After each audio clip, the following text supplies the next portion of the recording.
दोस्तों नमस्कार, हम राम सूरत यादव आज हम सभी देशवासियों को बताएंगे कि राहुल गांधी की जो सजा मिली वह एक बहुत बड़ी साजिश के तहत मिली या एक प्लानिंग के तहत उनको सजा दी गई। ये हम नहीं कह रहे हैं बल्कि देश के बड़े बड़े जाने माने राजनीतिक पंडितों का कहना है कि एक गुजरात लावी जो है साजिश एवं प्लानिंग के तहत राहुल गांधी को सजा दिलाई और उसी के तहत जो है उनकी सांसदी गई। जैसा कि आप जानते हैं कि स्वराज इंडिया के संस्थापक योगेंद्र यादव अन्ना हजारे के आंदोलन में उनका चढ़ बढ़ के हिस्सा लेना था और उन्होंने भी एक बहुत बड़ा खुलासा किया है कि एक तरीके से बहुत बड़ी साजिश एवं प्लानिंग के तहत राहुल गांधी को सजा दी गई और उसी के तहत जो है उनकी सांसदीय सदस्यता गई। आज हम पूरा सच पूरे देशवासियों के सामने खुलासा करेंगे और पूरे एक तरीके से साजिश का भंडाफोड़ करेंगे कि जैसा पूरा देश के राजनीतिक पंडितों का मानना है एवं बड़े बड़े पत्रकारों का मानना है, जैसा कि हमने योगेंद्र यादव के विषय में बताया, इन सभी का यही मानना है कि ये गुजरात लावी के साजिश के तहत जो है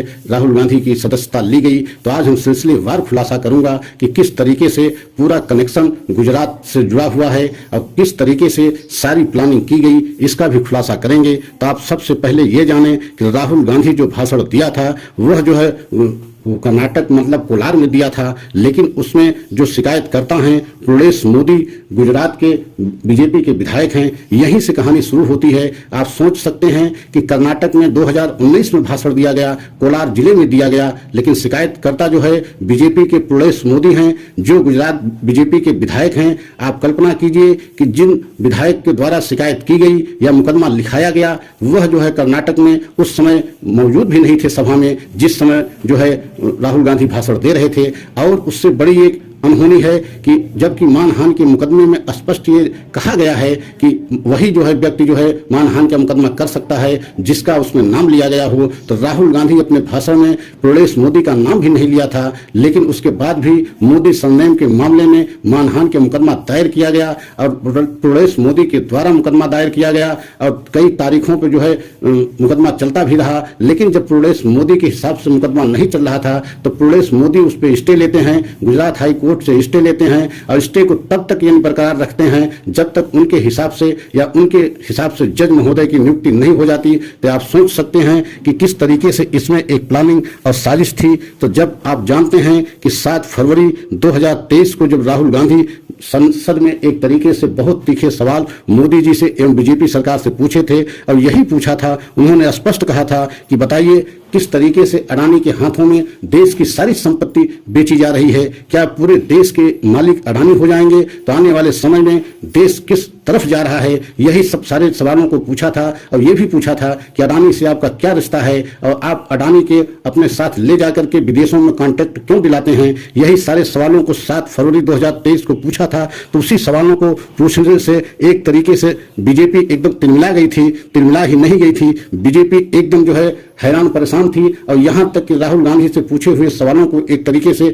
वहां से कार्यप्रणाली से हटा दिया गया। और आप अगला सोचिए कि जिस तरीके से राहुल गांधी सवाल पूछे और उसके बाद 10 फरवरी को जो है स्टे को प्रदेश मोदी हटवाते हैं और पुनः जो है स्टे हटाने के बाद उसी जो मुकदमे में जो है केस पुनः शुरू हो जाता है। लेकिन सोचने का विषय ये है कि तब तक जो है जज कोई और आ जाते हैं और जो जज आते हैं हरीश हसमुख भाई वर्मा आते हैं, मतलब इनका प्रमोशन करके सीएम बनाया जाता है और इन्हीं के द्वारा मात्र 1 तारीख पर सुनवाई की जाती है, मतलब क्या कहते हैं 27 तारीख को सुनवाई की जाती है और 10 फरवरी के आते हैं और 27 फरवरी को उसमें सुनवाई की जाती है और 23 मार्च को उसमें सजा मिल जाती है। ये सारे कनेक्शन को आप ध्यान रखिए कि कितना तेजी से ये सारा सिस्टम चल रहा है कि 10 फरवरी को सीएम साहब की नियुक्ति होती है, 27 फरवरी की मात्र 1 सुनवाई होती है और 23 मार्च को उसमें सजा मिल जाती है। तो आप कल्पना कीजिए ये सारी कनेक्शन किस तरीके से दिख रहे हैं, स्वयं आप अंदाजा लगाइए। इसी वजह से बड़े बड़े राजनीतिक पंडित ये कह रहे हैं कि इसमें कहीं न कोई कनेक्शन और साजिश है।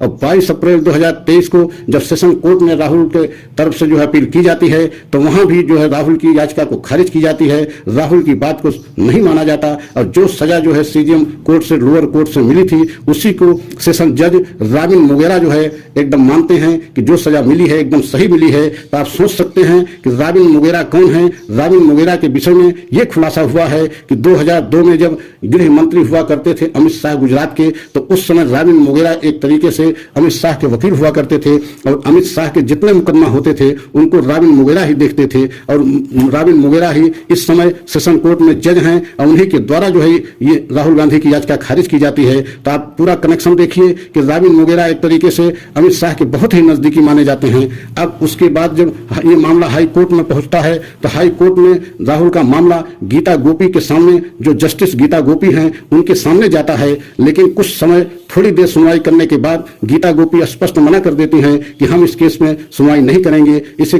कहीं और कोर्ट में ले जाएं। मतलब गीता गोपी इस केस से अलग होती हैं और अलग होने के पीछे क्या मंशा है, क्योंकि जब ये इस केस से अलग होती हैं तो यह केस जो है हेमंत प्रेक्षक कोर्ट में पहुंचता है। आप इस कनेक्शन को भी ध्यान दें, हेमंत प्रेक्षक जस्टिस हाई कोर्ट गुजरात के पास पहुंचता है और इनका कनेक्शन मोदी के साथ में या मोदी से कितना मधुर इनका संबंध है ये भी हम बताएंगे। कि आप कल्पना करके सोचिए कि ये सारा जो है राहुल गांधी के विषय में जो सजा हुई है, एक तरीके से बड़े बड़े राजनीतिक पंडितों का जो मानना है या जो है स्वराज इंडिया के संस्थापक योगेंद्र यादव का मानना है कि एक साजिश एवं जो है प्लानिंग के तहत उनको सजा मिली है। तो इस समय जो सुनवाई हो रही है या चल रही है, अभी उसमें फैसला नहीं आया है, तो जस्टिस हेमंत प्रेक्षक के कोर्ट में चल रही है। और जस्टिस हेमंत प्रेक्षक जो है 2002 में जब गुजरात के मुख्यमंत्री थे, प्रधानमंत्री जो आज प्रधानमंत्री हैं, ये 2002 में मुख्यमंत्री गुजरात हुआ करते थे। तब उस समय एक तरीके से सरकारी वकील थे जो है हेमंत प्रेक्षक जो है गुजरात सरकार की तरफ से। तो आप कल्पना कीजिए कि हेमंत प्रेक्षक और मोदी का कनेक्शन कितना नजदीकी का है। और उसके बाद 2014 में जब प्रधानमंत्री मोदी बनते हैं और मोदी के बनने के बाद ही उसके बाद ही जो है हेमंत प्रेक्षक जो है एक तरीके से जज बनाए जाते हैं, मतलब हाई कोर्ट जो है गुजरात के। तो ये सारे कनेक्शन आप सोचिए और जानिए, स्वयं निर्णय लीजिए कि क्या एक प्लानिंग या एक साजिश दिख रही है या नहीं दिख रही है। तो इसी वजह से हम बता रहे हैं कि अभी गुजरात हाई कोर्ट से जो है एकदम फाइनल डिसीजन नहीं आया है, लेकिन जो विशेष सूत्रों से जानकारी मिल रही है वहां से भी राहुल गांधी को निराशा हाथ लगेगी और वहां से भी उनको न्याय मिलने की उम्मीद नहीं है। और अब यह मामला जो है सुप्रीम कोर्ट पहुंचेगा। सुप्रीम कोर्ट से उम्मीद और एक तरीके से न्याय मिलने की जो आशा दिखाई दे रही है राहुल गांधी को, या राहुल गांधी के जो वकील हैं उनको भी ये लग रहा है कि अब हमें न्याय जो है सुप्रीम कोर्ट से मिलेगा। और खासकर आप जिस तरीके से इस समय देख रहे हैं कि श्री चंद्रचूड़ जी जो सुप्रीम कोर्ट के मुख्य न्यायाधीश हैं, वो एकदम जो है पूरी अपनी ईमानदारी एवं कर्मठता से पूरे देश की जो है एक तरीके से उम्मीद बढ़ा दिया है और पूरे देश की एक तरीके से आशा के किरण जो है दिखाई दे रहे हैं मुख्य न्यायाधीश डीवाई चंद्रचूड़ जी। और उनके कोर्ट से अब जो है लग रहा है कि राहुल गांधी को न्याय वहीं से मिलेगा और वहीं से उनकी जो है सदस्यता बहाल भी होगी, क्योंकि अब पूरे खासकर कांग्रेस को यह आभास हो गया है कि गुजरात हाई कोर्ट से उनको निराशा ही हाथ लगेगी। जिस तरीके से सारे कनेक्शन हमने बताया है उसके हिसाब से तो वहां से न्याय मिलना उम्मीद नहीं है। लेकिन अब सारी उम्मीदें मुख्य न्यायाधीश जो है सुप्रीम कोर्ट डीवाई चंद्रचूड़ पर टिक गई हैं, क्योंकि उनकी तरफ पूरा देश इस समय देख रहा है। और खासकर एक न्याय प्रक्रिया के तहत जिस तरीके से वो निर्णय ले रहे हैं, फैसला ले रहे हैं, उससे पूरे देश की उन्हें उम्मीद बढ़ गई है और कांग्रेस को भी उम्मीद बढ़ी है। खासकर राहुल गांधी को उम्मीद दिख रही है कि अब वहीं से हमको न्याय मिलेगा। और आने वाले समय में ये मामला जहां तक विशेष सूत्रों से मालूम पड़ रहा है डीवाई चंद्रचूड़ के ही कोर्ट में जाएगा और वहीं से न्याय मिलेगा। तो अगर हमारा सच सभी देशवासियों को अच्छा लगा हो तो इसे लाइक सब्सक्राइब करते हुए कमेंट अवश्य करें और कमेंट में बताएं कि मामला एक तरीके से कर्नाटक में था, लेकिन इस मामले को गुजरात में ले जाया गया और गुजरात में ही उनको सजा मिली। और जितने सारे सजा देने वाले या जिस तरीके से उनकी याचिका को खारिज करने वाले